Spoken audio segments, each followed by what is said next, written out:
നമ്മളാരും ശ്രദ്ധിക്കാതെ ഒരു യുദ്ധം പോലെയോ അല്ലെങ്കിൽ വലിയൊരു വിപത്ത് പോലെയോ നമ്മുടെയെല്ലാം വീടുകളിലേക്ക് പതുക്കെ പതുക്കെ കയറി വരുന്ന ഒരു നിശബ്ദ ശത്രുവുണ്ട്. എന്താണെന്നറിയുമോ? കടം. അപ്പോ ഒരു ചോദ്യം ചോദിക്കട്ടെ, നമ്മുടെ പുതിയ തലമുറ ശരിക്കും കടത്തിൽ മുങ്ങിത്താടുകയാണോ? ഈ ചോദ്യത്തിന് ഇന്ന് ഒരുപാട് പ്രസക്തിയുണ്ടല്ലേ?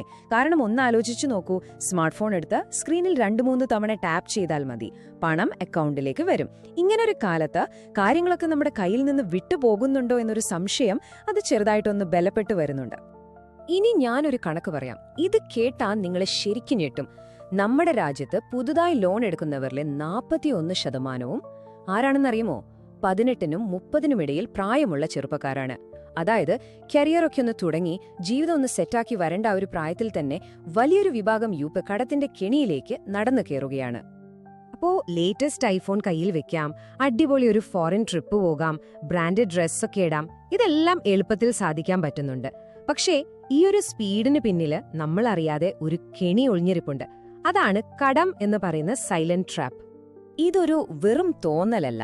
ഇന്ത്യയിലെ വലിയ ക്രെഡിറ്റ് ബ്യൂറോകളുടെ റിപ്പോർട്ട് നോക്കിയാൽ 2024-25 കാലഘട്ടത്തിൽ മാത്രം, അതായത് ഈ ഒരൊറ്റ വർഷത്തിനുള്ളിൽ ചെറുപ്പക്കാർക്കിടയിൽ പേഴ്സണൽ ലോണും ക്രെഡിറ്റ് കാർഡ് ഉപയോഗവുമൊക്കെ 30% കൂടിയത്.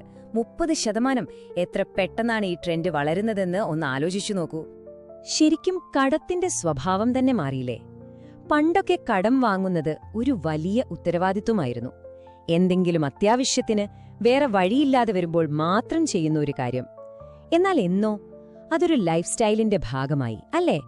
ആഡംബരങ്ങൾക്ക് വേണ്ടിയൊക്കെ ആപ്പുകൾ വഴി വളരെ ഈസിയായി നമ്മൾ കടം വാങ്ങുന്നു. എന്തുകൊണ്ടാണിത് സംഭവിക്കുന്നത്? എന്തുകൊണ്ടാണ് ഇത്രയധികം ചെറുപ്പക്കാർ ഈ കടത്തിന്റെ കെണിയിലേക്ക് വളരെ എളുപ്പത്തിൽ വീണുപോകുന്നത്? കരിയർ തുടങ്ങുന്ന സമയത്ത് തന്നെ എങ്ങനെയാണ് അവർ ഇത്ര വലിയ കടക്കാരാകുന്നത്? നമുക്കതിന്റെ കാരണങ്ങളിലേക്കൊന്ന് ആഴത്തിലിറങ്ങിച്ചെല്ലാം. ഇതിന് പിന്നില് ഒരു പെർഫെക്റ്റ് സ്റ്റോം തന്നെയുണ്ട്. 3 പ്രധാന കാരണങ്ങൾ. 1, സോഷ്യൽ മീഡിയ ഉണ്ടാക്കുന്ന പ്രഷർ. 2, എല്ലാം ഇപ്പോ തന്നെ വേണം എന്നൊരു ചിന്ത. പിന്നെ 3-മത്തത് ഫിൻടെക് ആപ്പുകളുടെ ഒരു തല്ലിക്കയറ്റം. ഈ 3ഉം കൂടെ ചേരുമ്പോഴാണ് ഈ കെണി ഇത്രയ്ക്ക് അപകടകരമായി മാറുന്നത്. ഇതിലെ ഏറ്റവും വലിയ വില്ലൻ സോഷ്യൽ മീഡിയ തന്നെയാണ്. നമ്മൾ ഇൻസ്റ്റഗ്രാമിലും യൂട്യൂബിലുമൊക്കെ കാണുന്ന ഇൻഫ്ലുവൻസേഴ്സിന്റെ ഗ്ലാമറസ് ലൈഫ്, അത് കാണുമ്പോൾ അതുപോലെ ജീവിക്കാൻ ആർക്കാണ് ആഗ്രഹം തോന്നാത്തത്? ഇതിനെയാണ് നമ്മൾ ഫോമോ, അതായത് ഫിയർ ഓഫ് മിസ്സിംഗ് ഔട്ട് എന്ന് പറയുന്നത്. കൂട്ടുകാരൊക്കെ പുതിയ ഫോൺ വാങ്ങുമ്പോ, ട്രിപ്പ് പോകുമ്പോ, ഞാൻ മാത്രം ഒറ്റപ്പെട്ടു പോകുമ്പോ എന്നൊരു പേടി. ഈ പേടിയാണ് പല ലോൺ കമ്പനികളും മുതലെടുക്കുന്നത്.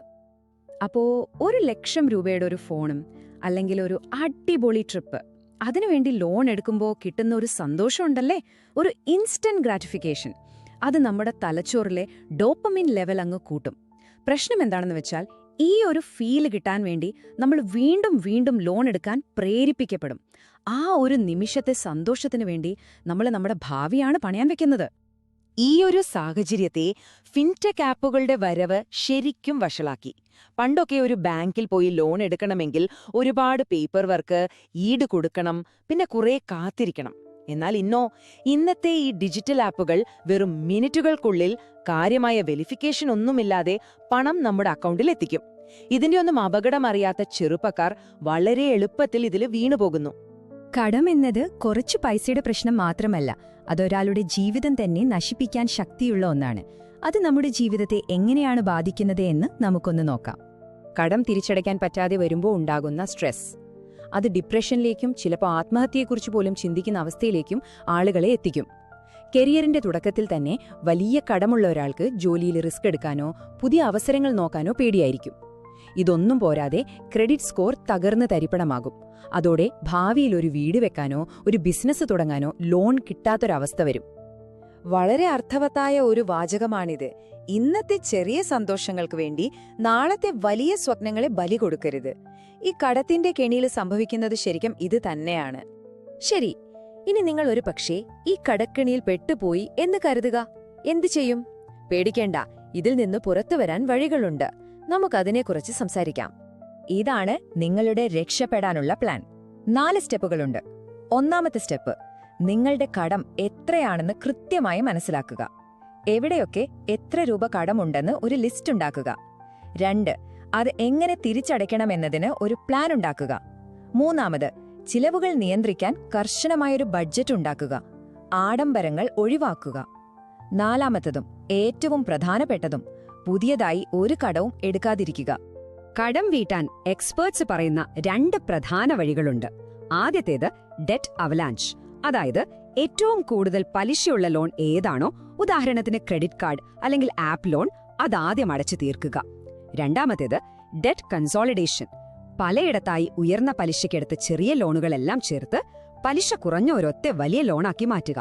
എന്നിട്ട് അത് മാത്രം അടച്ചാൽ മതി. കടത്തിൽ നിന്ന് പുറത്തു വന്നതുകൊണ്ട് മാത്രം കാര്യമായില്ല. ഭാവിയിൽ ഇത്തരം കെണികളിൽ വീഴാതിരിക്കാൻ നമ്മളൊരു സാമ്പത്തിക സുരക്ഷാ കവചം ഉണ്ടാക്കിയെടുക്കണം. അപ്പോ കടമില്ലാത്ത ഒരു നല്ല ഭാവിക്ക് വേണ്ടി നമുക്ക് എന്ത് ചെയ്യാൻ പറ്റുമെന്ന് നോക്കാം.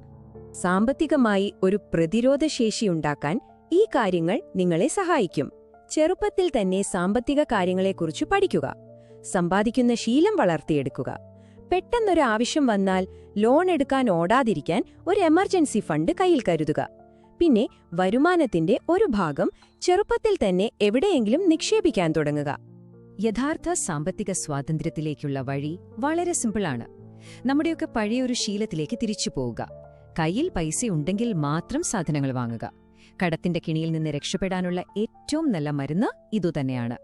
അവസാനിപ്പിക്കുന്നതിന് മുൻപ് ഈ ഒരു കാര്യം മനസ്സിലുറപ്പിക്കുക. കടം ഒരു പുതിയ കാലത്തെ അടിമത്തമാണ്. ജീവിതം തീർച്ചയായും ആഘോഷിക്കാനുള്ളതാണ്. പക്ഷേ ആ ആഘോഷങ്ങൾ മറ്റൊരാളുടെ പണം കൊണ്ടാവുമ്പോൾ അത് വലിയൊരു ദുരന്തത്തിലേക്കാണ് നമ്മളെ കൊണ്ടുചെന്നെത്തിക്കുക. ഓർക്കുക, നിങ്ങളുടെ സാമ്പത്തിക ഭാവി നിങ്ങളുടെ കയ്യിലാണ്. അത് സുരക്ഷിതമാക്കാനുള്ള ആദ്യത്തെ ചുവടുവെപ്പ് ഇന്ന് തന്നെ തുടങ്ങും.